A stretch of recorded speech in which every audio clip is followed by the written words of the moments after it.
جمعيات نهضة العلماء وإظهار شعائر على طريقة جمعيات نهضة العلماء وعلى آله وصحبه وسلم.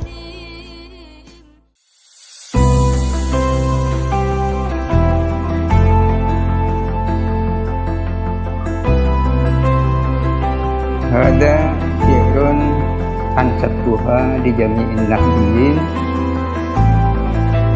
fi sadat istiqbalil mu'tamar ar-rabi'ut talatin di jami'iyati Nahdlatul Ulama.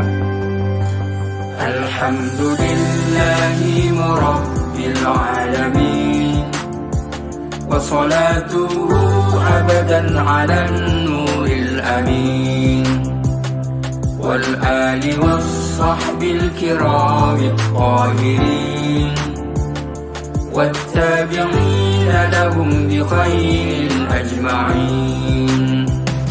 Fadlun minallahi ala hadil bilad sukkanuha jullal fakanu muslimin as'id bihi. Haji Hasan Gippo merupakan sosok yang sangat berpengaruh kiprahnya dalam Nahdlatul Ulama, namun sampai saat ini masih banyak masyarakat yang tidak mengetahui sejarah kehidupannya lebih jauh. Beliau merupakan Ketua Tanfiziyah Nahdlatul Ulama pertama sejak awal berdirinya Nahdlatul Ulama. Beliau juga merupakan orang yang selalu mendampingi Kiai Haji Hasyim Asy'ari dalam mengurus Nahdlatul Ulama.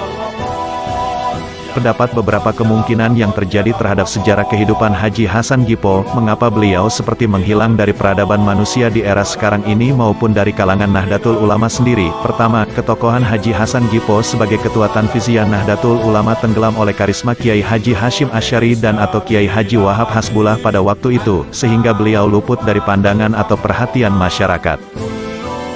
Kedua, kemungkinan lain yang terjadi adalah, Haji Hasan Gippo lebih memilih menjadi tokoh yang tidak perlu dikenal oleh generasi-generasi sesudahnya atau lebih lanjutnya di zaman sekarang ini. Dengan berbagai pertimbangan tertentu, dapat disimpulkan juga bahwa Haji Hasan Gippo hanya ingin menjadi tokoh yang biasa-biasa saja dengan ketawaduannya. Catatan sejarah menyajikan informasi dan dokumentasi yang amat sedikit tentang beliau, seperti yang ada di Museum Nahdlatul Ulama Jawa Timur. Sosok yang satu ini, memang sangat jarang sekali terdengar desas-desus ceritanya dari kalangan masyarakat, baik dari yang umum maupun dari kalangan Nahdlatul Ulama sendiri. Selain tidak begitu masyhur, sosok ini lebih senang tidak begitu dikenal, meskipun dengan segudang kiprah dan pengaruhnya dalam perkembangan dan kemajuan Nahdlatul Ulama, tapi sangat disayangkan bahwa keberadaan beliau, atau informasi dan dokumentasi beliau tidak berbekas.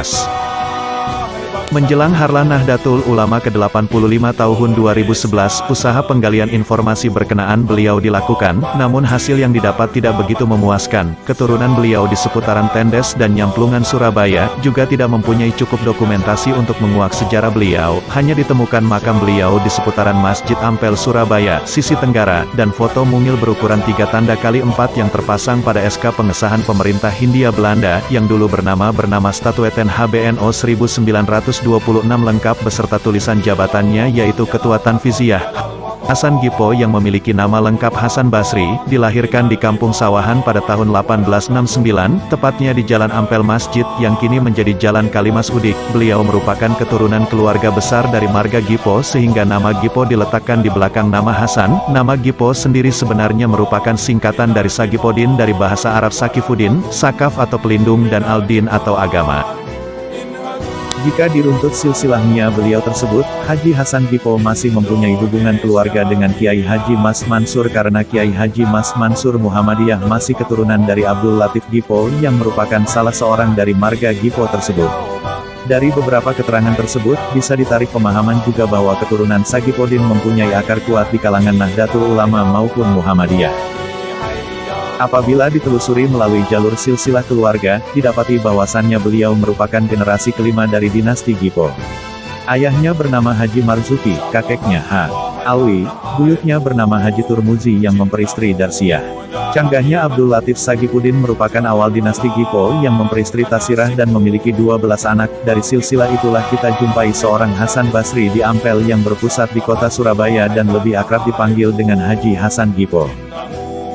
Beliau yang terlahir dari kalangan ekonomi mapan, berhasil menggenyam pendidikan ala Belanda, tanpa mengesampingkan pendidikan kepesantrenannya. Jiwa-jiwa santri juga mendarah daging di urat nadinya. Terbukti kepemimpinan ekonomi di kawasan bisnis Pabean masih dijabat oleh dinasti Gipo hingga masa jabatan Haji Hasan Gipo. Penunjukan Haji Hasan Gipo sebagai Ketua Tanfiziyah Nahdlatul Ulama pertama mendapati perlakuan khusus, seperti halnya terbentuknya Nahdlatul Ulama waktu itu. Pasalnya sosok Haji Hasan Gipo ini merupakan sosok yang limited edition, di mana beliau menguasai ilmu umum yang didapatinya sewaktu mengenyam pendidikan di Belanda dan juga beliau dikenal sebagai satu-satunya orang dari komunitas Kiai Haji Wahab Hasbullah yang cakap dan terampil dalam membaca dan menulis tulisan Latin. Beliau pun akrab dengan masyarakat di sekelilingnya. Pemilihan Haji Hasan Gipo sebagai Ketua Tanfiziyah mulanya berawal dari musyawarah kecil pembentuk pengurus Nahdlatul Ulama yang hanya melibatkan sebagian tokoh-tokoh dari daerah Ampel, Kawatan, Bubutan, dan daerah sekitar semuanya dari Surabaya. Dalam forum musyawarah itulah disebutkan nama Haji Hasan Gipo sebagai Ketua Tanfiziyah yang pertama. Meskipun pada masa itu, Nahdlatul Ulama masih berbentuk embrio di mana tokoh utama yang menjadi Rois Syuriahnu adalah Kiai Haji Said dari Paneleh, Surabaya. Kiai Haji Hashim Asy'ari dipilih sebagai Rois Akbar Huf Bestur Nahdlatul Ulama, HBNO, dengan Kiai Haji Wahab Hasbullah sebagai Khatib Am. Haji Hasan Gipo menjabat kurang lebih 3 tahun dan pada muktamar ketiga di Semarang Kiai Haji Nur dari Sawah Pulo, Surabaya menggantikannya. Sebagai Ketua Tanfiziyah, beliau bersama Kiai Haji Hashim Asy'ari. Nahdlatul Ulama menunjukkan diri sebagai gerakan sosial yang lebih dari sekedar usaha mempertahankan tradisi dari serangan kaum modernis, terutama yang tinggal di Surabaya pada tahun 1910-an yang didalangi oleh pedagang Minangkabau bernama Fakih Hashim. Hasan Gipo selain menjadi aktivis pergerakan juga menjadi seorang pedagang yang tinggal di kawasan elite Surabaya, dan hal itu sangat membantu pergerakan Kiai Wahab dan beliau yang selalu mengantar Kiai Wahab menemui aktivis pergerakan di Surabaya seperti Hos Cokroaminoto, Dr. Sutomo dan disitulah beliau Kiai Wahab dan Hasan Gipo berkenalan dengan Soekarno, Kartosuwiryo, Muso, S.K. Trimurti yang merupakan murid dari Hos Cokroaminoto sehingga disitulah para aktivis mulai merencanakan kemerdekaan Indonesia. Hasan Gipo adalah orang yang energik, cekatan dan pemberani. Pasalnya beliau pernah melabrak musuh tokoh PKI karena jengkel dengan kebanggaannya terhadap ateis, yang kemudian beliau menantang musuh untuk membuktikan adanya Tuhan dengan berdiri di atas rel kereta api hingga kereta datang menabrak mereka berdua. Aktivitas Hasan Gipo terus dilanjutkan hingga menjelang wafatnya pada tahun 1934, kemudian dimakamkan di Kompleks Pemakaman Sunan Ampel dalam pemakaman khusus keluarga Sagipodin. Demikian sekilas biografi Ketua Tanfiziyah pertama Nahdlatul Ulama Kiai Haji Hasan Gipo.